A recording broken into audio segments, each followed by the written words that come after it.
আসসালামু আলাইকুম। আসলে আমি ঘুমায় গেছিলাম, বুঝছেন? যাক, সমস্যা নেই। আমারও চ্যানেলটি সাবস্ক্রাইব করে দিয়েন।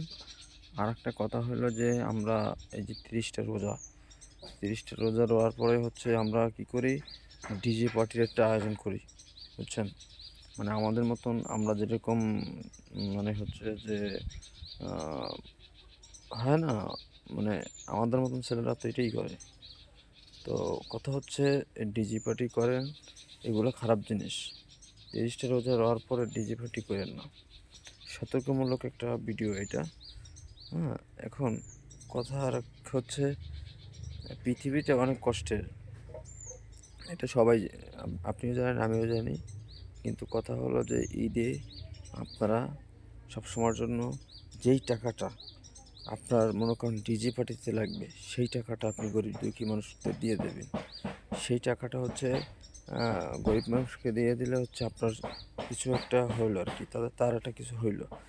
বিষয়টা হলো আমরা এরকম ভাবতে পারি।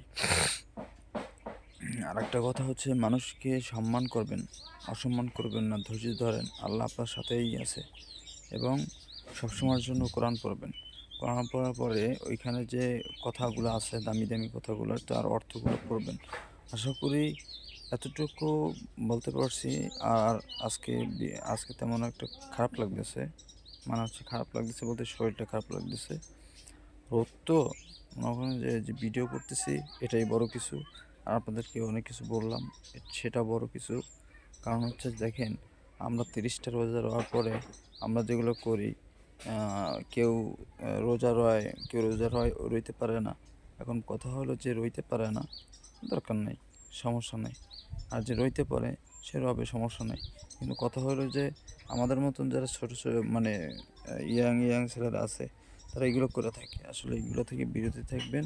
আর যেই টাকাটা বাঁচে সেইগুলো হচ্ছে মুরব্বিদেরকে দিয়ে দেবেন, যারা হচ্ছে গেটেই থাকে, ঈদগার ময়দানে থাকে।